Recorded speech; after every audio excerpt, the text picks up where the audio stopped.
Welcome to my live news channel. I will update the hottest news 24/7 to serve you. If you see or a meaning you like, share with everyone and subscribe. The channel is just below the clip, and do not forget to leave a comment below so I can serve you better. I love you. White House right now as the president addresses reporters. And I think it'll be a process. It's not, I never said it goes in one meeting. I think it's going to be a process. But the relationships are building, and that's a very positive thing. Mr. President, what's your sense of what the North Koreans are willing to do on the issue of denuclearization? I think they want to do that. I know they want to do that. They want other things along the line. They want to develop as a country. That's going to happen, I have no doubt. Japan is involved, as you know, and South Korea is very much involved. We're involved in terms of getting everything. Everybody wants the United States, so we're going to help in the process very much. Without us, it wouldn't happen. But I think that you see a lot of very positive things, including with China. I think you see a lot of very positive things happening with President Xi, who has helped me quite a bit with this. So we'll see where it leads, but we're going to be June 12th. We'll be in Singapore. It'll be a beginning. I don't say, and I've never said it happens in one meeting. You're talking about years of hostility, years of problems, years of really hatred between so many different nations. But I think you're going to have a very positive result in the end. Not from one meeting, but you're going to have You appear to question their sincerity in your letter to Kim Jong Un last week. Have they gone far enough now? Well, don't forget, my letter was a response to their letter. The media forgot that. You know, the media said, oh, you had a meeting, then you canceled. I didn't cancel the meeting. I canceled it in response to a very tough statement. And I think we're over that, totally over that. And now we're going to deal, and we're going to really start a process. We're meeting with the chairman on June 12th. And I think it's probably going to be a very successful, ultimately a successful process. We'll see. Remember what I say. We will see what we will see. But I think it's going to be a process that we deserve to have. I mean, we really deserve. They want it. We think it's important. And I think we would be making a big mistake if we didn't have it. I think we're going to have a relationship, and it'll start on June 12th. What can you get done in one meeting? What can you get done on June 12th? Well, this was a very good meeting. Don't forget, this was a meeting where a letter was given to me by Kim Jong Un, and that letter was a very nice letter. Oh, would you like to see what was in that letter? Would you like? How much? How much? How much? Can you give us a flavor of what the letter? It was a very interesting letter, and at some point it may be appropriate, and maybe I'll be able to give it to you. Maybe you'll be able to see it, and maybe fairly soon. But really, this was a letter presentation that ended up being a 2-hour conversation. Why did it end up going so long? Because we found the whole subject matter very interesting, and because I really think they want to do something, and if it's possible, so do we. What did he ask? I think all we're going to do is be there on June 12th, and we're going to see what happens. Mike has been dealing very well. They have a very good relationship with Mike Pompeo, our Secretary of State.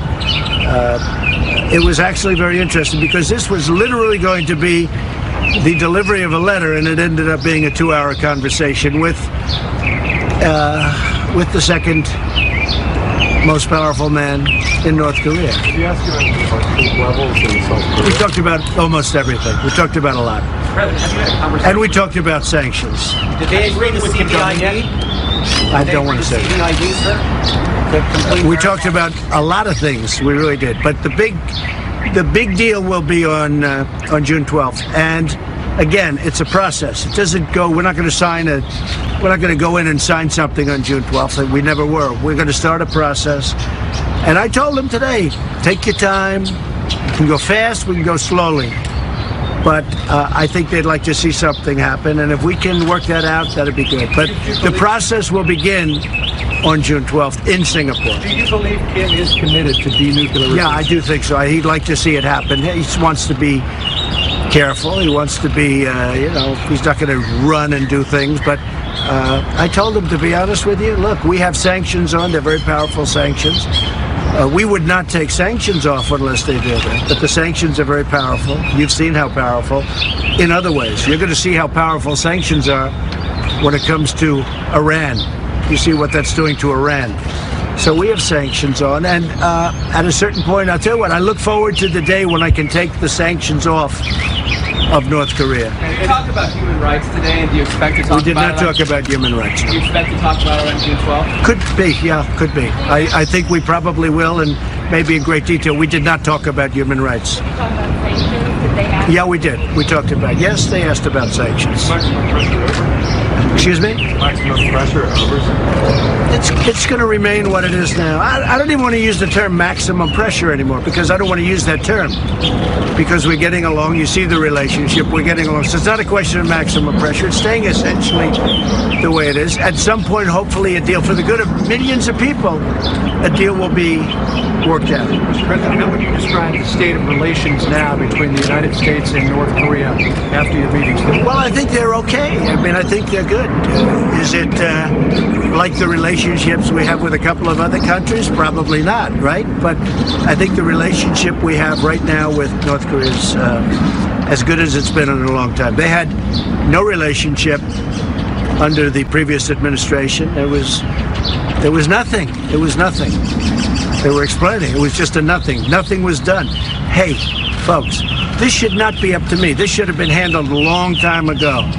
This got to a very critical point. This should have been handled many years ago, not only by President Obama, but by other presidents that preceded me. This shouldn't be done now. This should have been done years ago. Do you plan to offer the North Koreans economic aid? Well, what's going to happen is South Korea will do that. No, I don't think the United States is going to have to spend. I think South Korea will do it. I think China, frankly, China will help out. I think that Japan will help out. No, I don't see the United States spending a lot of money. You know, we have 3 hostages. How much money did I spend for the hostages? And look, we're very far away. We are very far away. Those places are very close. That's their neighborhood. We're 6,000 miles away. So I've already told South Korea, I said, you know, you're going to have to get ready, and Japan also. And I think they really want to see something great happen. Japan does, South Korea does, and I think China does. But that's their neighborhood. It's not our neighborhood. President, yesterday you were concerned about the meeting that Lavrov was having with Kim Jong Un. Yeah, I didn't like it. Where are you on that today? I didn't like it, but it could be very positive, too. I didn't like the Russian meeting yesterday. I said, what's the purpose of that? But it could be a positive meeting. If it's a positive meeting, I love it. If it's a negative meeting, I'm not happy. And it could very well be a positive meeting. Are you planning to have South Korean war on June 12th during summit? Well, that could happen. That could happen. We talked about it. We talked about ending the war. And, you know, this war has been going on, it's got to be the longest war, almost 70 years, right? And there is a possibility something like that. That's more of a signing of a document that it's very important in one way. Historically, it's very important. But we'll see. We did discuss that. The ending of the Korean War. Can you believe that we're talking about the ending of the Korean War? You're talking about 70 years. Is that document been prepared, or is it being Well, we're going to discuss it prior to the meeting. That's something that could come out of the meeting. I think really that's something that maybe could come out of the meeting.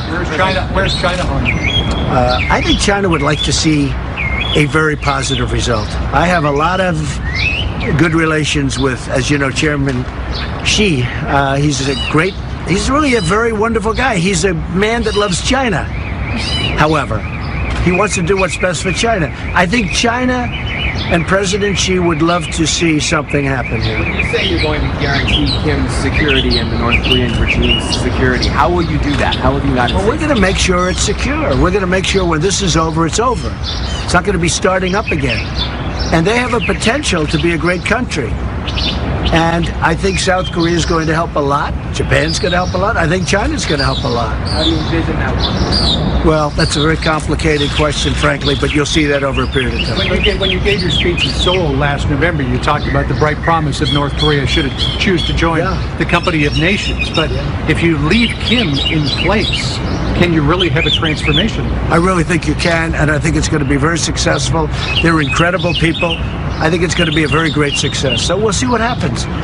But we will see you on June 12th, but I'm sure we'll see you a little bit before that. In the meantime, how's Sarah doing? Okay? Have you discussed dates for a second or a third summit? The which one? Have you discussed dates for a I second? told them I think you're going to have probably others. Hey, wouldn't it be wonderful if we walked out and everything was settled all of a sudden from sitting down for a couple of hours? I don't see that happening, but I see over a period of time. And frankly, I said, take your time. Take your time. It's going to remain as is, but take your time. One thing I did do, and it was very important, we had hundreds of new sanctions ready to go on. And the director did not ask, but I said I'm not going to put them on until such time as the talks break down. We have very significant sanctions on now, but we have hundreds that are ready to go. But I said I'm not going to, but why would I do that when we're talking so nicely? So Is this first meeting more of a personal diplomacy, part of your I getting think to know you? it's a getting to know you meeting plus. And that can be a very positive thing. What was your response to the letter? Did you send anything back? No, I didn't. I haven't seen the letter yet. I purposely didn't open the letter. I haven't opened it. I didn't open it in front of the director. I said, would you want me to open it? He said, you can read it later. I may be in for a big surprise, folks. So long, everybody. What's the next move on NAFTA, sir? Well, NAFTA, look, it's been a terrible deal for the United States. People are starting to see it. We lose over $100 billion a year with Mexico. We lose many, many, many billions of dollars with Canada. Canada doesn't take, they're very restrictive as to taking our agricultural product and other things. And, all of these countries, including the European Union, they charge 5 times the tariff. We don't charge tariffs, essentially. They charge 5 times what we charge for tariffs. And I believe in the word reciprocal. You're going to charge 5 times, we're going to charge 5 times. That hasn't been done. No other president ever brought it up. And it's going to be done now. So we're negotiating numerous deals. We're talking about NAFTA. To be honest with you, I wouldn't see NAFTA. I wouldn't mind seeing NAFTA where you'd go by a different name, where you make a separate deal with Canada and a separate deal with Mexico, because you're talking about a very different 2 countries. But I wouldn't mind seeing a separate deal with Canada where you have one type of product, so to speak, and a separate deal with Mexico. These are 2 very different countries. It's been a lousy deal for the United States from day one. We lose a lot of money with Canada, and we lose a fortune with Mexico. And it's not going to happen like that anymore. Mexico has taken our car companies, a big percentage of them. And we can't do that. And look, the American worker agrees with me. Obviously, the stock market agrees, because when you look at what's going on with the stocks, they're starting to see I'm right. But if you take the European Union, and you see the kind of tariff they charge, and then we don't, that's called not fair trade. I want fair trade. I like free trade, but I want fair trade. At a minimum, I want fair trade. And we're going to have it for our workers and for our companies. And you know what? The other side understands it. To be honest with you, they cannot believe that they've gotten away with this for so many decades. Canada, the UK, some of our closest allies are complaining long and loud about these new tariffs. What do you say to that? They're our allies, but they take advantage of us economically. And so I agree. I love Canada. I love Mexico. I love them. But Mexico's making over $100 billion a year.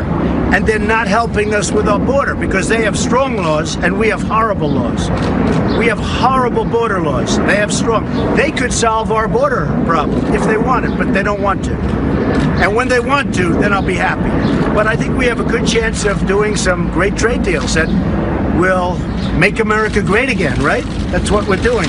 But America has picked up, we've made about $8 trillion in value since, we're double the size of the economy of China. We've picked up a lot of value, a lot of wealth since I've been president. More than $8 trillion. And that's a very low number because we're talking stock market wealth. I'm talking about beyond that. Our companies are doing great. We're doing great. Our military is rebuilding. We have a lot of great things going. We're going to straighten out trade. The trade is going to be easy. And other countries understand. You know, when I talk to them, they look at me, and this is in closed doors, not for you people. And they essentially say, we can't believe we've gotten away with this for so long. It's like you guys can't believe you've gotten away with it for so long. What's on the agenda for Camp David? What's on I want everyone to watch because I'll tell you what, we have such a great country right now at this level. I don't think we've ever been on an economic scale. You look at the numbers, 3.8%. We have the lowest numbers of unemployment that we've had. Is it 50 years? I think it's 50 years, right? So we have some of the best economic numbers we've ever had as a nation, and that goes a long way. And we're building something very special. Just remember, we're twice the size, our economy, twice the size of China.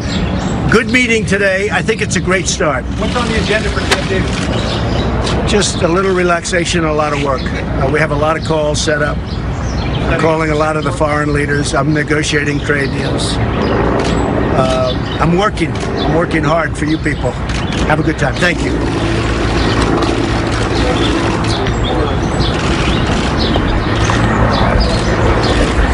So there you go. President Trump taking a couple questions at the end there about tariffs, NAFTA, and the economy. But the big story this Friday afternoon, the summit with North Korea is back on.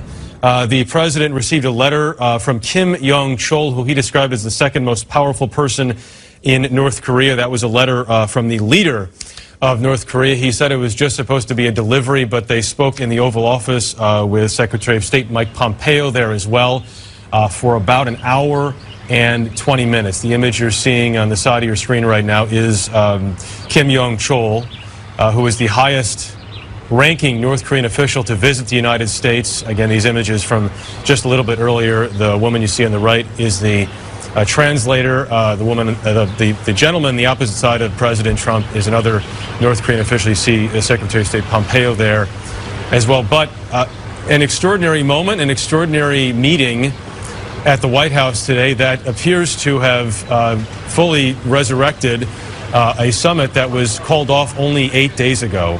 Paula Reed is at the White House right now. Paula, seems to be all smiles right now. It does. The president described this as a good start. All we were expecting this afternoon was the handoff of this letter from North Korean leader Kim Jong Un to President Trump.